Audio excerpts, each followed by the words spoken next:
Hi friends, welcome back to our channel GS by MS. आज हम पिछली video में हमने हिस्टोरिकल पीरियड स्टार्ट किया था, राइट। और उसमें हमने बहुत सी चीज़ें पढ़ी थी, आपको कुछ याद होगा तो।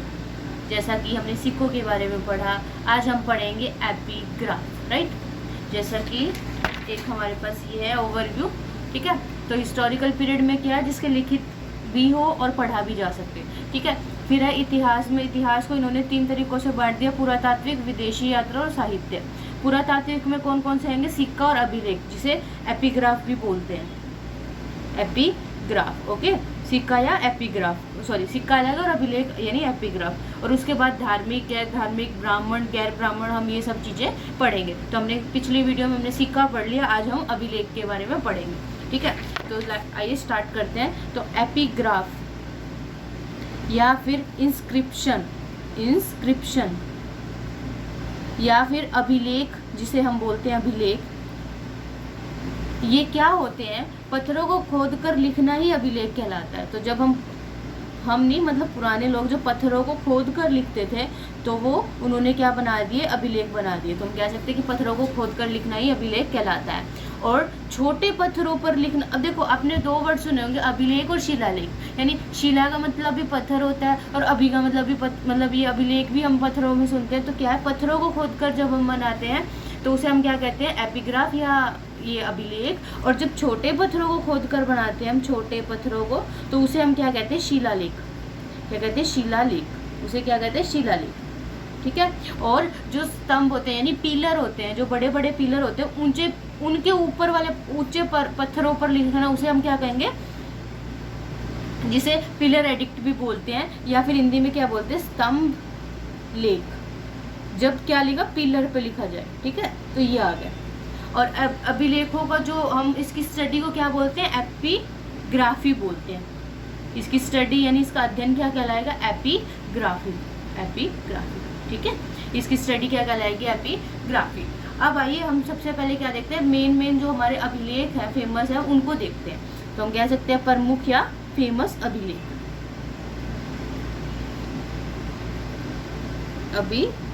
ठीक है। तो सबसे पहला हमारा अभिलेख कौन सा? हाथी गुफा का अभिलेख पढ़ेंगे हम, जिसे हाथी गुफा अभिलेख। ये कहाँ पे है? ये उड़ीसा में है। कहाँ है ये? उड़ीसा में, उड़ीसा, ठीक है। ये कहाँ पे है? उड़ीसा में। तो इसको किसने बनाया? इसको कलिंग के राजा खारवेल ने बनाया। इनके बारे में डीप स्टडी हम आगे आगे जैसे पढ़ेंगे तब करेंगे। तो कलिंग के राजा किसने बनाया? खारवेल ने बनाया। और इसमें इन्होंने क्या करी? हाथी गुफा अभिलेख में क्या? कलिंग के युद्ध की चर्चा है। कलिंग के युद्ध की जो है उसमें चर्चा है, ठीक है। फिर आता है युद्ध के समय जो कलिंग का राजा था ना, वो कौन था? नंदराज था। नंदराज, ये इसने बाद में बनवाया, उसमें उसने कलिंग के युद्ध की चर्चा की। कलिंग के युद्ध के टाइम राजा कौन था? नंदराज था, जो कौन से? गंगवंश का था। गंगवंश, ठीक है। वो कौन से वंश का था? गंगवंश का था, ठीक है। उसके बाद सेकंड आता है एहोर अभिलेख। एहोर अभिलेख ये कहाँ है? राजस्थान में। कहाँ है ये? राजस्थान में। और इसको किसने बनाया? इसको पुलकेशिन सेकंड ने बनाया। पुलकेशिन द्वितीय भी बहुत महान राजा रहे हैं। इनके बारे में जब हम साउथ की पढ़ेंगे ना, तब हम इसके बारे में डीप डिस्कशन करेंगे। तो पुलकेशिन सेकंड ने हर्षवर्धन पे जब विजय प्राप्त की थी, तब उन्होंने एहोर अभिलेख को बनाया। तो हमने 2 पढ़ लिए फेमस, कौन सा? एक हाथी गुफा का, एक एहोर का। हाथी गुफा का किसने बनाया? खारवेल ने बनाया। खारवेल, ये खारवेल है। और एहोर का किसने बनाया? पुलकेशिन ने बनाया। उसके बाद आता है जूनागढ़ अभिलेख। जूनागढ़ अभिलेख ये का नाम से ही पता है जूनागढ़ का है, गुजरात में है। तो इसको किसने बनाया? इसमें क्या है, ये एक बार आपको एक अभिलेखों का ओवरव्यू दे रहे हैं। जैसे जैसे आप एंशिएंट को डीप में पढ़ेंगे, आपको सभी राजाओं के नाम क्लियर हो जाएंगे, सबके वंश क्लियर हो जाएंगे। तो थोड़ा सा भी आपको थोड़ा सा प्रॉब्लम आएगी इस चीज़ को समझने में, ठीक है। तो उस टाइम पे क्या था, जो रुद्रदामन था, उसने सुदर्शन झील की इसमें चर्चा करी है। और उस झील को बनवाया किसने है? चंद्रगुप्त मौर्य ने बनवाया था। जूनागढ़ अभिलेख में किसने? रुद्रदामन ने इसमें रुद्रदामन ने बनाया। और इसमें सुदर्शन झील की जो है वो चर्चा है। सुदर्शन झील की चर्चा है, जिसे किसने बनवाया था? चंद्रगुप्त मौर्य ने बनवाया था, ठीक है। फिर आता है प्रयाग अभिलेख। प्रयाग अभिलेख ये कहाँ है? आपको पता ही है प्रयाग कहाँ है? प्रयागराज, ये सब। तो ये कहाँ है? इलाहाबाद। तो इसमें क्या है, समुद्रगुप्त भी बहुत महान राजा रहे हैं, तो समुद्रगुप्त ने अपने जो है वो विजय के बारे में, इसके अपनी जीत के बारे में प्रयाग अभिलेख में लिखा है। तो हमने हमारे फेमस अभिलेख हमने पढ़ लिए, एक बार देखते हैं, क्विकली रिवाइज कर लेते हैं हमने क्या क्या पढ़ा। ठीक है, तो हमने पढ़ा कि हाथी गुफा अभिलेख जो है वो उड़ीसा में कलिंग के राजा खारवेल ने इसको बनाया था। कलिंग के इसमें युद्ध की चर्चा है। उस टाइम कलिंग के युद्ध के टाइम राजा कौन था, नंदराज था, जो किससे, गंगवंश से बिलोंग करता था। उसके बाद आता है एहोर यानी राजस्थान में, ये क्या, पुलकेशिन सेकंड है, राजा था, इसने बनवाया। और ये हर्षवर्धन पे जब उसने विजय प्राप्त करी तब उसने ये अपना लिखवाया, क्योंकि पहले राजा महाराजा जो है अपनी विजय को, लोग उनकी विजय को याद रखे, उसके लिए वो क्या करते थे, वो मतलब ऐसे दीवारों पे, जैसे कहीं पेज पे लिखा तो वो फट जाएगा किसी जगह पर, दीवारों पे लिखा हुआ तो वो हमेशा रहेगा। ठीक है, और फिर तीसरा कौन सा, जूनागढ़ का गुजरात में है, और इसको रुद्र दमन ने बनाया, और इसमें सुदर्शन झील का जिक्र है, चर्चा है। सुदर्शन झील को चंद्रगुप्त मौर्य ने बनवाया था, ये गुजरात में। फिर आता है प्रयाग अभिलेख, ये कहाँ है, इलाहाबाद में है, और इसको समुद्रगुप्त ने अपनी विजयों के बारे में, जहाँ जहाँ उसने विजय अभियान किया उसकी चर्चा है। ठीक है, अब आइए उसके बाद पढ़ते हैं हम स्तंभ लेख, जिसे क्या बोलते हैं, पिलर एडिक्ट भी बोलते हैं, पिलर एडिक्ट। ये स्तंभ के समान ऊंचे ऊंचे होते थे, ये पत्थर है ना, बिल्कुल ऐसे लंबे लंबे पिलर जैसे होते थे। ठीक है, हेलियोडोटस गरुड़ ध्वज स्तंभ लेख है, हेलियोडोटस मध्य प्रदेश में है ये, हेलियोडोटस स्तंभ लेख, ये कहाँ है, एमपी में है। इसमें जो भागवत धर्म की इसमें जानकारी दी है, भागभद्र ने किसकी, भागवत धर्म की इसमें जानकारी दी है। तो पिलर एडिक्ट तो हमारा यही फेमस है। अब हम पढ़ते हैं विदेशी यात्री कौन कौन से थे, विदेशी यात्री। ठीक है, विदेशी यात्री द्वारा भारत का वर्णन किस किस में है, मतलब विदेशी यात्रियों ने, उन्होंने कुछ लिखा होगा, अपनी बुक वगैरह लिखा होगा, तो उसमें भारत का वर्णन, तो विदेशी यात्रियों द्वारा भारत का वर्णन। तो हेरोडोटस इसने कौन सी बुक लिखी, हिस्टोरिका लिखी, हिस्टोरिका। हेरोडोटस ने कौन सी बुक लिखी, हिस्टोरिका लिखी। ठीक है, फिर आती है मेगास्थनीज, इसने कौन सी लिखी, इंडिका। ठीक है, इंडिका बुक लिखी। फिर आते पेरिप्लस ऑफ द एरिथ्रियन सी, ये अज्ञात है, इसका किसी ने बुक लिखी और बहुत अच्छी बुक लिखी, पर वो एनोनिमस है, मतलब उसके बारे में पता ही नहीं है कि वो किसने लिखी है। ठीक है, तो विदेशी यात्रियों का वर्णन हेरोडोटस ने हिस्टोरिकल लिखी, ये इंपॉर्टेंट बुक है, एग्जाम में आती है, इस बार सीजीएल की मेंस में भी यहाँ से एक क्वेश्चन आया था। ठीक है, तो Herodotus Historica, Megasthenes Indica, Periplus of the Erythraean Sea अज्ञात है, ये नहीं पता कि किसने लिखी है। ठीक है, उसके बाद हम पढ़ेंगे जो टॉलमी था,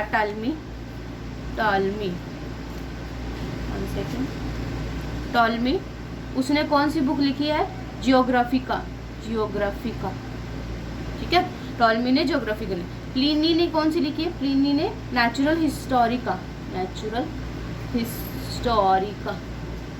ठीक है, फिर आता है अलबरूनी आया था, तो इसने कौन सी लिखी, किताब उल हिंद लिखी, किताबुल हिंद। ठीक है, या तहकीक ए हिंद। ठीक है, हिंद, किताबुल हिंद या तहकीक उल हिंद। अब आइए आगे हम पढ़ते हैं। फिर हमारे पास आए मार्को पोलो कौन था, ये चाइना का यात्री था, तो जिस हिंदी में क्या बोलेंगे, चीन का यात्री। ये आया मार्को पोलो जो कहा था चीन का यात्री था। ठीक है, उसके बाद आया फाहियान कौन था, मतलब फाहियान भी ये ट्रैवलर था, इसने कौन सी बुक लिखी, क्या लिखी, फ से फाहियान, फ से फो, तो की। ये किसके टाइम आया, चंद्रगुप्त द्वितीय के टाइम आया, चंद्रगुप्त सेकंड के टाइम जो है ये आया। ठीक है, फिर आया हेनसांग, तो इसने लिखी CU की, उसने फोक्यू की, इसने लिखी CU की। ठीक है, तो ये आया हर्षवर्धन के टाइम, हर्षवर्धन। तो आई होप कि इन दो बुक में आपको कंफ्यूजन नहीं होगी। क्यों? क्योंकि देखो फ से फायान, फ से फो, तो फो क्यू की, फाया ने ह्वेनसांग ने कौन सी लिखी? सी यू की। ये हर्षवर्धन के टाइम आया था। फिर आया तारानाथ। तारानाथ जो था उसने कौन सी लिखी? कायंगर और तंग्यूर, ये बुक्स लिखी। ठीक है, तो अब फायान थे, फायान जो है वो 399 ईस्वी में आया। ये वो क्योंकि इसकी पुस्तक है, और ये चंद्रगुप्त सेकंड के टाइम पे आया था, उसके समय दरबार में आया। और उस टाइम पे जो है इस मतलब जो फोक्यू की बुक है ना, उसमें उसने क्या चर्चा की? उस टाइम के जो भवन थे और उस टाइम की जो कोड़ी थी उनकी जो है इन्होंने चर्चा की है इस बुक में। ठीक है, फिर एक और आया सयुंगन। सयुंगन ये कब आया? 1518 ईस्वी में आया। ठीक है, ये भी चाइना से आया। और इसने क्या किया? ये यहाँ 3 साल की मतलब उसने यात्रा करी, 3 वर्ष की इसकी यात्रा की। और उसमें जो है इसने बौद्ध धर्म की चीजें, प्रतियां एकत्रित की, इकट्ठी कर दी ये प्रतियां। ठीक है, तो ये सुयुआन जो है वो 518 में आया। इसने 3 वर्ष की यात्रा में बौद्ध धर्म की जो प्रतियां इकट्ठी कर ली। फिर जो ह्वेनसांग आई ये 629 में आया, 629 ईस्वी में आया। और ये जो है हर्षवर्धन के टाइम में आया था।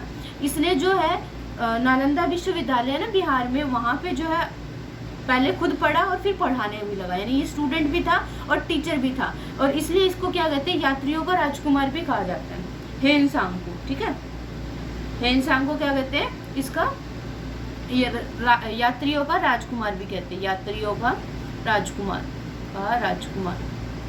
ठीक है, तो हमने क्या पढ़ा? फायान है 399 399 में फोक्यू की बुक लिखी। इसमें उसने भवन और कोड़ी के निर्माण की, मतलब भवन की और कोड़ी की जो है वो चर्चा की। फिर आया सुयुंगन, इसके बाद आया 518 ईस्वी में आया ये चाइना से आया। इसने 3 वर्षों की यात्रा में धर्म की जो है वो बौद्ध धर्म की जो है वो क्या करी?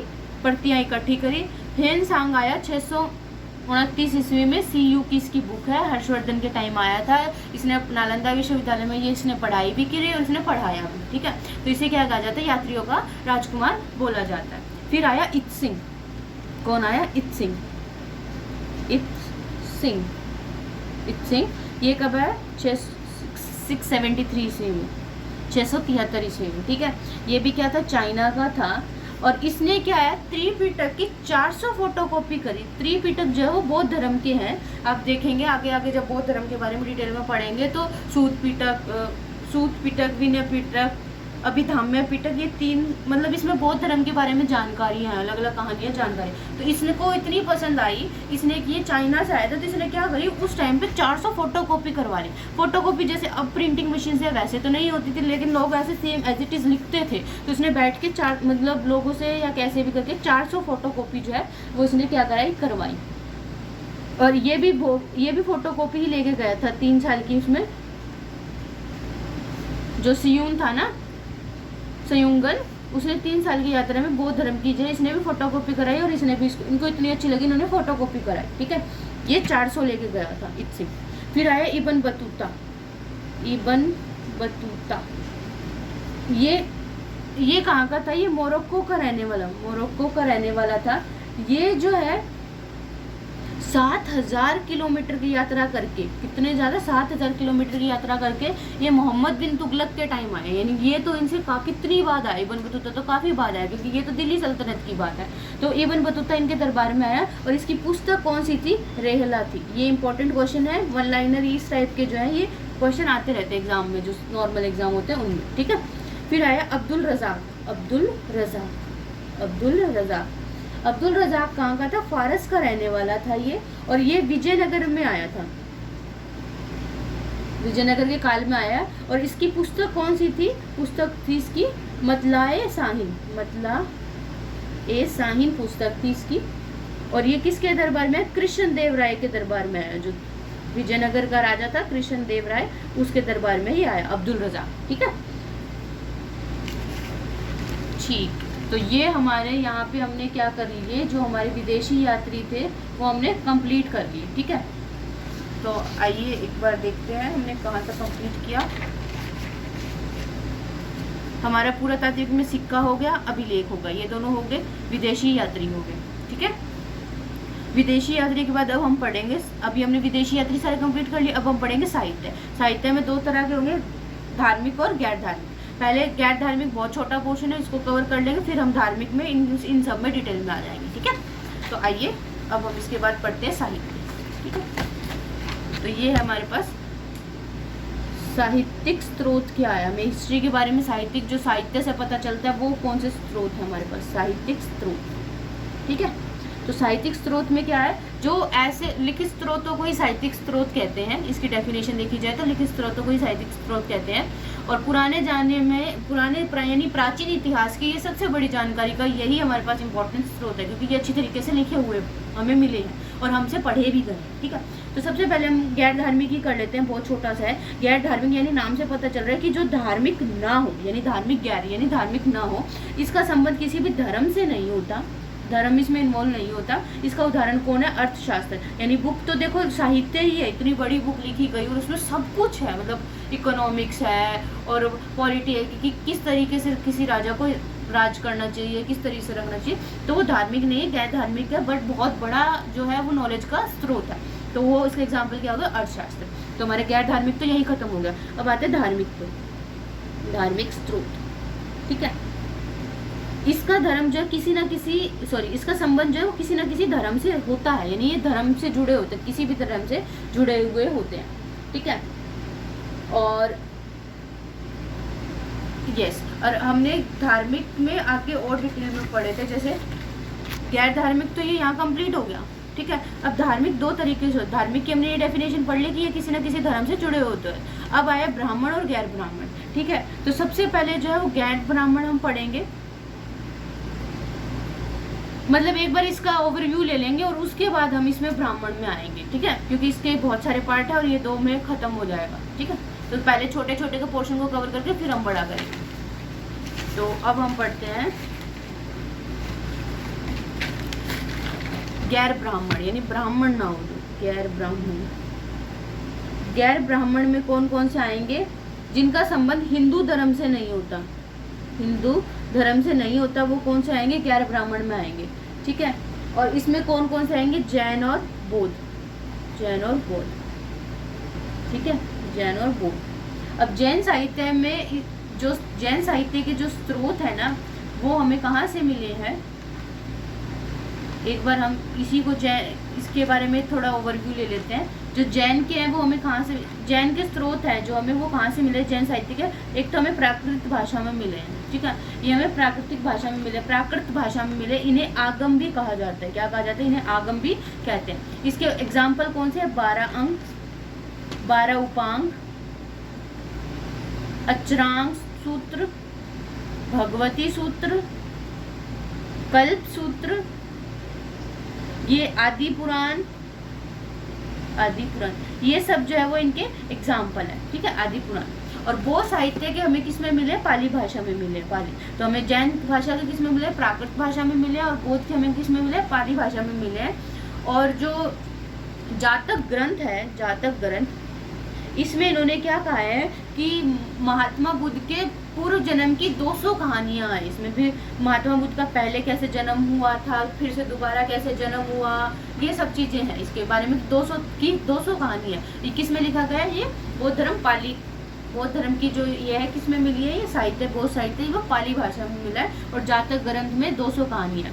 और ललित विस्तार बुक है, ललित विस्तार, इसमें महात्मा बुद्ध के जो पूरी जीवन की कहानी था ना, यानी पूरी जीवनी वो ललित विस्तार में है। तो कई बार ये क्वेश्चन पूछे जाते हैं कि ये कौन सी भाषा में है, कौन सी बुक में उनके जीवन के बारे में है, कौन सी बुक में क्या है, तो ये सब चीज़ें। तो ललित विस्तार जो है वो उनकी पूरी जीवन जो है, जातक ग्रंथ इनका मतलब पूरा इसी में है। ठीक है, अंगुत्तर निकाय में हमने यहाँ, ये तो जैन था ना, हाँ जी। तो अंगुत्तर निकाय में क्या है, अंगुत्तर निकाय, इसमें 16 जनपद के बारे में बताया गया कि 16 जो है वो महाजनपद थे। क्या थे, 16 महाजनपद थे, ये इसके बारे में बताया गया। ठीक है, फिर आता है बौद्ध धर्म की सबसे जो पवित्र पुस्तक कौन सी है, वो त्रिपिटक है, जिसकी फोटोकॉपी 400 फोटोकॉपी किसने कराई, इत सिंह ने कराई थी। ठीक है, तो ये क्या है, त्रिपिटक, त्रिपिटक। ठीक है, और जो क्या है 3 बुकों का समूह है, मतलब 3 बुक का ग्रुप है, 3 बुक का ग्रुप है, 3 बुक ग्रुप। ठीक है, त्रिपिटक, इसलिए इसे 3 पिटक कहते हैं। तो आइए वो बुक कौन सी है वो पढ़ लेते हैं। तो सबसे पहले हमारे पास आती है सूत पिटक। सूत पिटक, सूत पिटक में क्या है, ये सबसे बड़ी पिटक है, सबसे बड़ा पिटक है। ठीक है, और इसे बौद्ध धर्म का क्या कहते हैं, इंसाइक्लोपीडिया भी कहा जाता है। इंसाइक्लोपीडिया, इसे क्या कहते हैं, बौद्ध धर्म की, यानी इसमें सारी जानकारी होगी, इसलिए इसे क्या कहते हैं, बौद्ध धर्म का इंसाइक्लोपीडिया भी कहा जाता है। सेकंड आता है विनय पिटक। विनय पिटक, विनय पिटक का ये सबसे छोटा है, यानी सूत सबसे बड़ा और विनय सबसे छोटा। तो सूत पिटक सबसे बड़ा होगा और ये सबसे छोटा होगा, और इसमें जो है बौद्ध धर्म के प्रवेश की चर्चा, यानी कैसे उसमें एंट्री करते हैं, क्या क्या उनके रूल्स वगैरह हैं, ये सब उसमें प्रवेश की चर्चा है। अब आता है थर्ड आता है अभिधम्म पिटक। अभिधम्म पिटक, इसमें जो है महात्मा बुद्ध के दार्शनिक यानी कि उनके विचारों की चर्चा है, दार्शनिक विचारों की जो है वो चर्चा है। दार्शनिक विचार यानी कि वो उनकी फिलोसफिकल चीज़ें हैं जो वो बोलते थे, बताते थे, वो प्रवचन वगैरह प्रवचन देते थे, तो उन सब की जो है उसमें चर्चा है। ठीक है, तो ये त्रिपिटक है, सूत पिटक, विनय पिटक, अभिधम्म पिटक। सूत पिटक सबसे बड़ा होगा, इंसाइक्लोपीडिया कहा जाता है इसे बौद्ध धर्म का। विनय पिटक सबसे छोटा है, जिसे प्रवेश की चर्चा है, बौद्ध धर्म में कैसे प्रवेश करते हैं। अभिधम्म पिटक में मुझे जो महात्मा बुद्ध थे उनकी दार्शनिक विचारों की जो है वो चर्चा है। ठीक है, तो अब हम देखते हैं हमने क्या क्या पढ़ा है। एक बार देखो, जैन धर्म, बौद्ध धर्म, उसको हम अलग से पढ़ेंगे। अब हम इनकी सिर्फ किताबों के बारे में पढ़ रहे हैं, इसलिए ये बहुत छोटा सा था। ठीक है, जैन धर्म और बौद्ध धर्म को हम अलग पढ़ेंगे आगे जाके। तो गैर धर्म में हिंदू धर्म के अलावा जो आए वो हमने पढ़े जैन और बौद्ध। ठीक है, जैन में कौन है, प्राकृत भाषा में ये लिखे गए हैं, जिन्हें आगम कहा जाता है। ये 12 अंग, 12 उपांग, चारुंग, भागवती, कल्पसूत्र आदि पुराण, ये सब क्या है, ये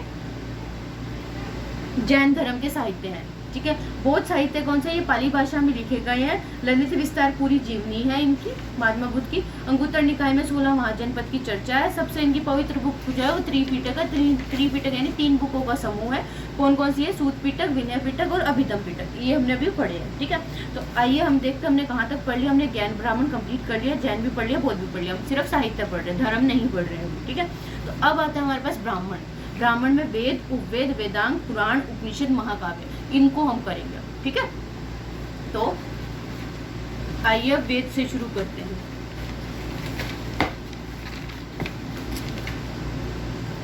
इसकी एक टेबल बनेगी वेदों की। ठीक है, तो उसमें आपको सब जानकारी मिल जाएगी। आप कहेंगे तो वो पहले बना देते हैं, आप कहेंगे तो हम बाद में बना देंगे। ठीक है, तो मेरा ये मानना है कि एक बार हम सारे वेदों को सेपरेटली पढ़ लेते हैं और फिर हम उसकी जो है वो टेबल बनाएंगे। ठीक है, ताकि हमें क्लैरिटी रहेगी माइंड में कि हम क्या बात कर रहे हैं। तो सबसे पहले आता है वेद। ठीक है, वेद का मतलब क्या होता है, ज्ञान। वेद का मतलब ही क्या होता है, ज्ञान। ठीक है, वेदों की रचना जो है वो ईश्वर ने करी है, अतः वेद को अपौरुषीय कहा जाता है, यानी इसमें पुरुष की कहीं चर्चा नहीं, यानी पुरुष ने नहीं बनाया इनको। वेदों की रचना जो है ईश्वर ने करी है। हमारा ये बिलीव है कि वेदों की रचना किसने की है, ईश्वर ने की है, ईश्वर ने। ठीक है, तो ये क्या है, अपौरुषीय है, यानी पुरुषों ने नहीं की। अब है गुप्त काल में जो है कृष्ण देवयान व्यास ने वेदों का कलेक्शन किया, संकलन किया और कलेक्शन किया। प्रथम पहले यानी स्टार्टिंग में जो है वेदों की संख्या जो वो 3 वेद थे। मतलब आपने कहीं भी वेदों का जिक्र सुना होगा तो आपने ये सुना होगा ऋग्वेद, सामवेद और यजुर्वेद, पर आपको इनमें कंफ्यूजन रहती होगी, राइट। तो मेन पहले जो है स्टार्टिंग में कौन से थे, 3 ही वेद थे। कौन कौन से थे, एक तो था हमारे पास ऋग्वेद, सामवेद और फिर आता हमारा यजुर्वेद। ठीक है, और इसलिए इनको वेदों को क्या कहते हैं, त्रयी कहा जाता है, त्रयी, क्योंकि 3 हो गए ना, तो वेदों को क्या कहा जाता है, इन वेदों को क्या कहते हैं, त्रयी कहा जाता है। ठीक है, जो अथर्ववेद है हमारा वो बाद में आया, इसलिए इसे वेद त्रयी में नहीं रखते। मतलब अगर आपसे ये पूछा जाए कि वेद त्रयी क्या है, या आप वेद त्रयी में कौन कौन से जो हैं वो वेद आते हैं, तो आप कौन से बताएंगे, ऋग्वेद, सामवेद और यजुर्वेद। क्योंकि जो अथर्ववेद है हमारा 4th वेद है वो लास्ट में आया है, मतलब इनमें काउंटिंग उसकी नहीं होती, ये स्टार्टिंग क्या है वो लास्ट में बना है। ठीक है, तो सबसे पहले हम शुरू करते हैं ऋग्वेद के बारे में। ऋग्वेद, इसका मतलब इसके वर्ड, इसका मतलब ही क्या है, इसका मतलब है कि मंत्र या ऋचाएं। का इकट्ठा होना, उनका संग्रह, ठीक है। तो इसका शाब्दिक अर्थ हम बोल सकते हैं वो क्या है, मंत्र, मंत्रों या ऋग यानी ऋचाएं जो होती हैं, ऋचाओं का संग्रह यानी कलेक्शन, ठीक है, संग्रह। इसमें क्या है, 10 मंडल है, 10 मंडल है, 108 सूक्त हैं, या फिर हम यूँ कह सकते हैं या तथा और, यानी 10,580 जो है वो ऋचाएं हैं। तो इनका कलेक्शन हो गया ना, जब इतनी सारी ऋचाएं हैं तो उनका कलेक्शन होगा। ऋचाओं की जो मतलब इतने सारे जो क्या बोलते हैं इसे, इतने सारी ऋचाएं हैं, इसी वजह से इसका नाम ऋग्वेद रखा गया है, क्योंकि इसका मतलब ही ऋग्वेद है, जो जैसा कि मैंने आपको बता दिया। ये सबसे पुराना है, सबसे प्राचीन बोल सकते हैं, और सबसे बड़ा भी है, सबसे बड़ा है वेद है, ठीक है। और इसी ऋग्वेद में हमसे क्वेश्चन आता है कि गायत्री मंत्र की चर्चा किस में है, तो गायत्री मंत्र की चर्चा इसी में है, इसी ऋग्वेद में ही है, जो किसको करते हैं, सूर्य भगवान को हम समर्पित करते हैं, सूर्य भगवान को समर्पित करते हैं। तो हमने क्या पढ़ा, ऋग्वेद है सबसे बड़ा वेद है। इसका मतलब ही क्या होता है कि मंत्रों या ऋचाओं का कलेक्शन होता है, यानी संकलन, ठीक है। तो इसमें क्या है, 10 मंडल है, 1028 सूक्त है और 10,580 ऋचाएं हैं, ठीक है। प्राचीन है, सबसे बड़ा है, गायत्री मंत्र यहीं से लिया गया है, सूर्य भगवान को डेडिकेट किया गया, ठीक है। पहली बार शूद्र वर्ड होता है ना, जो आपको दिखेगा, जो समाज होगा अभी एंशिएंट इंडिया में, वो 4 तरीके से डिवाइड होगा, सॉरी एंशिएंट हिस्ट्री में 4 तरीके से वो डिवाइड होगा, ब्राह्मण, क्षत्रिय, वैश्य और शूद्र, ठीक है। तो जो सबसे पहले शूद्र वर्ड का प्रयोग था वो इसी में है, शूद्र का प्रयोग सबसे पहले यहीं देखा गया, और आपको कहीं भी हमने इससे पहले शूद्र वर्ड की चर्चा नहीं की होगी। तो शूद्र का प्रयोग फर्स्ट टाइम जो है वो यहीं हुआ है, इसी मतलब वेद में हुआ है।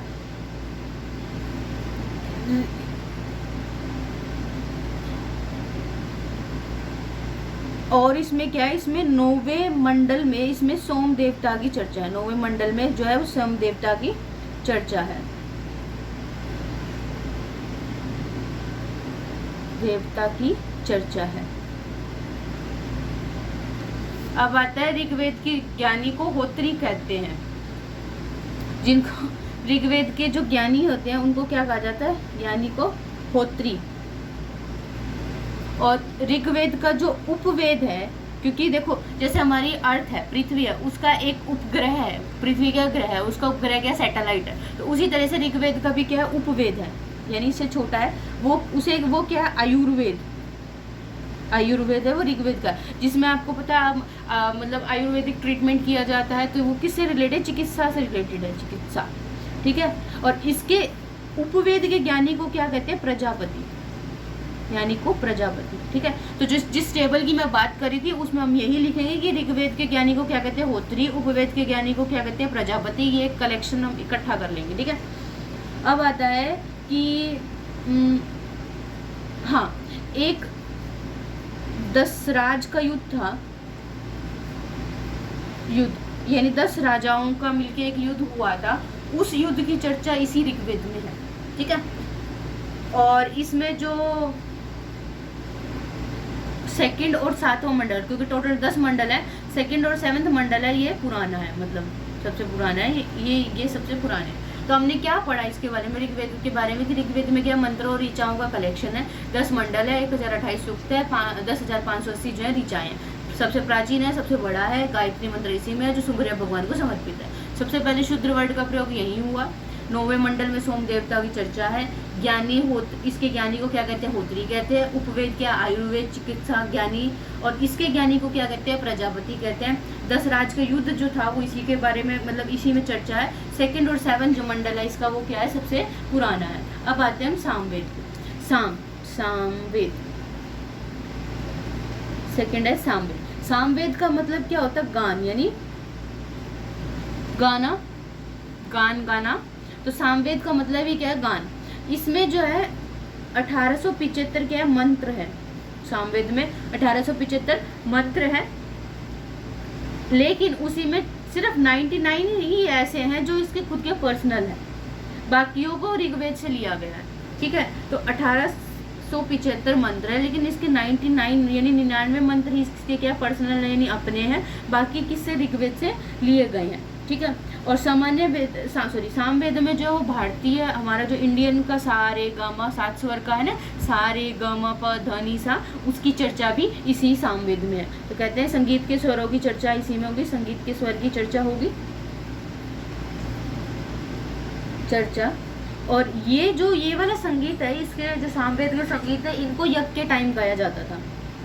यज्ञ के यानी जब यह हवन करते थे, यज्ञ के समय जो है ये गाए जाते थे, ठीक है। और सामवेद के ज्ञानी को क्या कहते हैं, इसके ज्ञानी को क्या कहा जाता है, उद्गाता। उद्गाता, ग से ज्ञानी, ग से गाता, हम इतना समझ याद हो गया, ठीक है। और सामवेद का उपवेद क्या है, गंधर्व वेद। उपवेद क्या है इसका, गंधर्व वेद है। और गंधर्व वेद के ज्ञानी को क्या है, नारद, नारद कहते हैं, ठीक है। इसके ज्ञानी को नारद कहते हैं। और हम ये कह सकते हैं कि जैसे कि हमने पढ़ा, जो भारतीय संगीत है हमारा, उसमें सा रे गा मा पा धा नि सा जो 7 स्वर है, उसके संगीत के स्वरों की चर्चा यहीं से मिलती है। तो हम कह सकते हैं कि भारतीय संगीत का जन्म जो है वो सामवेद से हुआ, ठीक है। तो हमने सामवेद एक बार फिर से पढ़ लेते हैं। सामवेद का मतलब क्या है, ज्ञान, ठीक है। सामवेद का मतलब क्या है, कान। और इसमें क्या 1875 जो है वो मंत्र है, जिसमें सिर्फ 99 ही जो है वो इनके पर्सनल है, बाकी ऋग्वेद से लिए गए हैं। संगीत के स्वरों की चर्चा इसी में है।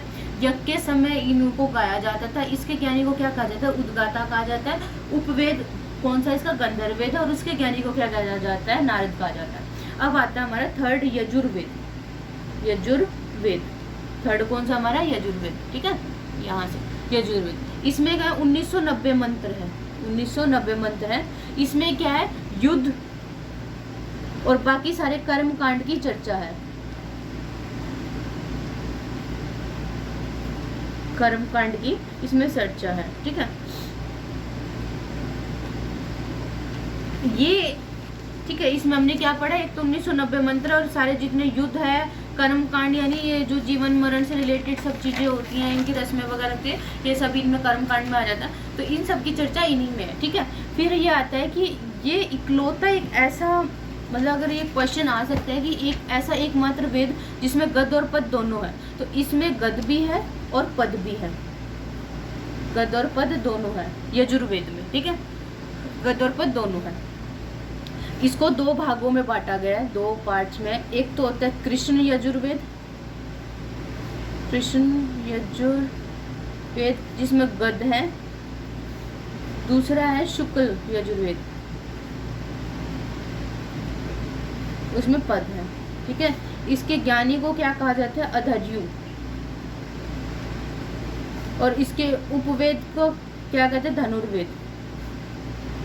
उपवेद को क्या कहते हैं, धनुर्वेद कहते हैं। इसके उपवेद को क्या कहते हैं, धनुर्वेद कहते हैं। धनुर्वेद के ज्ञानी को विश्वामित्र, ज्ञानी कौन है इसके, विश्वामित्र, ठीक है। तो ये सब चीजें, तो यहाँ हमने यजुर्वेद भी कर लिया। यजुर्वेद में हमने क्या क्या पढ़ा, एक तो हमने पढ़ा कि 1990 मंत्र है, इसमें युद्ध एवं कर्म कांड की चर्चा है। ये एकमात्र वेद है जो गद और पद दोनों में है, ठीक है। 2 पार्ट है, कृष्ण यजुर्वेद जिसमें गद है, शुक्ल यजुर्वेद जिसमें पद है। ज्ञानी कौन है इसका, अधर्यु है। उपवेद किसने, मतलब का ज्ञानी कौन है, सॉरी यजुर्वेद का उपवेद कौन है, धनुर्वेद है। और उसके ज्ञानी कौन है, विश्वामित्र, ठीक है। अब आता है अथर्ववेद, लास्ट है हमारा अथर्ववेद। इसके बाद हमारे ये कंप्लीट हो जाएगा और उसके बाद हम आगे जाएंगे, ठीक है। क्योंकि अभी हमारे पुराण पढ़े हैं, अभी तो हमने वेद किया और उपवेद पढ़ा, ठीक है। वेद उपवेद अभी हमने यही पढ़ा है। और उसके बाद हमारा क्या क्या रहता है, लेट मी चेक। हाँ, वेद और उपवेद पढ़ा, फिर वेदांग, पुराण, उपनिषद, महाकाव्य। महाकाव्य में रामायण महाभारत आएंगे, ठीक है। तो वेदांग, पुराण, उपनिषद, इनमें थोड़ी सी कंफ्यूजन होती है सबको, तो ये है। अब हम लास्ट हमारा अथर्ववेद, वेदों में लास्ट अथर्ववेद पढ़ लेते हैं, ठीक है। आइए, तो हमारा लास्ट है अथर्ववेद। अथर्ववेद की इसकी रचना जो है सबसे बाद में हुई। ये कब आया, उत्तर वैदिक काल में आया। आगे हम वैदिक काल भी तो पढ़ेंगे ना, तो उसमें हमें पता लगेगा कि वैदिक काल के बाद में उत्तर वैदिक काल आया, तो उसमें इसकी रचना हुई। इसमें टोटल 6000 मंत्र हैं, 6000 मंत्र है। इसमें जितने भी जो जादू टोना है, वशीकरण है, ठीक है, रोग निवारक है, रोग निवारक औषधि वगैरह है ना, इन सभी की चर्चा जो वो इसी में है। ठीक है, अथर्ववेद का उपवेद क्या है? शिल्पवेद। शिल्पवेद। अथर्ववेद के ज्ञानी कौन को? ब्रह्मा। ब्रह्मा। ठीक है, और अथर्व ऋषि ने इसी वेद को लिखा है, अथर्व नाम उनका, इसलिए उनका नाम क्या होगा? अथर्ववेद होगा। अथर्व ऋषि ने लिखा है।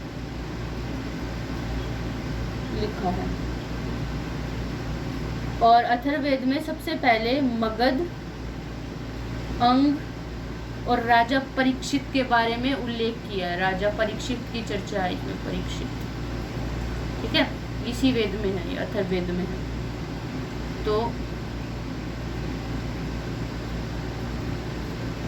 अब हम इसका जो हम टेबल बनाने के लिए बोल रहे थे वो एक बार वो कर लेते हैं। ठीक है, फिर हम आज की वीडियो को यही रखेंगे। ठीक है, तो ये हमारा वेद आ गए, सॉरी वेद, यहाँ वेद आ गया। वेद के बाद हम इधर ज्ञानी लिख लेंगे। ज्ञानी के बाद इनके ब्राह्मण ग्रंथ भी होते हैं, इसकी चर्चा हम नेक्स्ट वीडियो में करेंगे। ये सब क्या होता है? उपवेद, और ये हो गया ज्ञानी। ठीक है, जितना आपको पढ़ा है उतना ही फील करेंगे हम, ब्राह्मण वेद बाद में कर लेंगे। ठीक है, ओके। फिर आता है सबसे पहले हमारे पास आता है ऋग्वेद। ऋग्वेद के ज्ञानी को कौन कहते हैं? होत्री। ठीक है, ऋग्वेद के ज्ञानी को हमने पढ़ा, होत्री कहते हैं। इसका उपवेद क्या है? आयुर्वेद, जो चिकित्सा से रिलेटेड है ना। और उसके ज्ञानी को कौन क्या कहते हैं? प्रजापति। ठीक है, उसके ज्ञानी को क्या कहते हैं? प्रजापति। नेक्स्ट आता है सामवेद। सामवेद का ज्ञानी कौन है? उद्गाता, गाने वाला गाता। ठीक है, इसका होगा गंधर्ववेद। गंधर्ववेद। ठीक है, ज्ञानी नारद। थर्ड हमारा आता है यजुर्वेद। यज्ञ, इसमें यज्ञ वगैरह की चर्चा है, यज्ञ और कर्म, य से यज्ञ, य से। और इसके ज्ञानी को अभ्रु। ठीक है, और इसमें किसके? धनुर्वेद की चर्चा है। सॉरी, उपवेद कौन है इसका? धनुर्वेद है। इसका वो कौन है? विश्वामित्र। फिर आता अथर्ववेद। अथर्ववेद। अथर्ववेद के ज्ञानी ब्रह्मा। उपवेद शिल्पवेद है, और इनके वो कौन है? ज्ञानी कौन है? विश्वकर्मा है। शिल्पवेद इसके विश्वामित्र। एक बार ऋग्वेद के ज्ञानी होत्री, उपवेद कौन है? आयुर्वेद, और ज्ञानी कौन है? प्रजापति। यही क्वेश्चन जो होते हैं, जो हमें यूँ लगता है कि बहुत मुश्किल है, पता नहीं एग्जाम में कहाँ से आ गए, बट होते यही क्वेश्चन है। ठीक है, फिर आता सामवेद। फिर उसका ज्ञानी कौन है? उद्गाता। उपवेद गंधर्ववेद, ज्ञानी नारद। यजुर्वेद में ज्ञानी अभ्रु। उपवेद धनुर्वेद, ज्ञानी विश्वामित्र। अथर्ववेद में ज्ञानी ब्रह्मा। उपवेद शिल्पवेद, ज्ञानी विश्वकर्मा। इसके ब्राह्मण ग्रंथ जो है वो हम नेक्स्ट वीडियो में पढ़ेंगे। आज के लिए इतना काफ़ी है। ठीक है, तो ये हम नेक्स्ट पार्ट में इसका करेंगे। बाकी जो बचा हुआ है ना, ब्राह्मण ग्रंथ किसे कहते हैं, क्योंकि ये देखो ब्राह्मण, अब ये इतना कॉम्प्लिकेटेड, इतने सारे वर्ड है, हर कोई इसे नहीं पढ़ पाता था, क्योंकि पहले टीचिंग का क्या मेथड होता है, जैसे अब तो बुक्स आ गई, पर पहले के ज़माने में तो यही बुक्स होती थी। तो उन्हीं को, इन वेदों को अच्छी तरह समझने के लिए ब्राह्मण ग्रंथ की जो है रचना की गई, क्योंकि ब्राह्मण ग्रंथ में छोटे छोटे पार्ट कर दिए गए। ठीक है, सभी वेद के अपने अपने अलग अलग ब्राह्मण ग्रंथ हैं, जिनको हम बाद में पढ़ेंगे। ठीक है, मतलब यहाँ इनकी लिखेंगे, तभी हमने स्पेस खाली छोड़ दिया। ठीक है, तो ये कुछ चीज़ें हैं, अलग अलग पार्ट होंगे। उसके बाद हम वेदांग, उपनिषद, जो भी हमारे रह गए, वेदांग, उपनिषद, ये सब करके, और इस काव्य महाकाव्य हमें पता ही है कौन कौन से, रामायण है, महाभारत है, ये जो बड़े बड़े एपिक जिन्हें बोलते हैं वो है। उसके बाद आएगा हमारा वैदिक काल। ठीक है, वैदिक काल को हम कंप्लीट करेंगे, और फिर हमारा इतना चैप्टर ये वाला जो है एक बार कंप्लीट हो जाएगा। उसके बाद हम नेक्स्ट पढ़ेंगे जैन और बौद्ध से शुरू करेंगे। ठीक है, तो आज के लिए इतना ही रखते हैं। Thank you so much, bye bye, have a nice day ahead.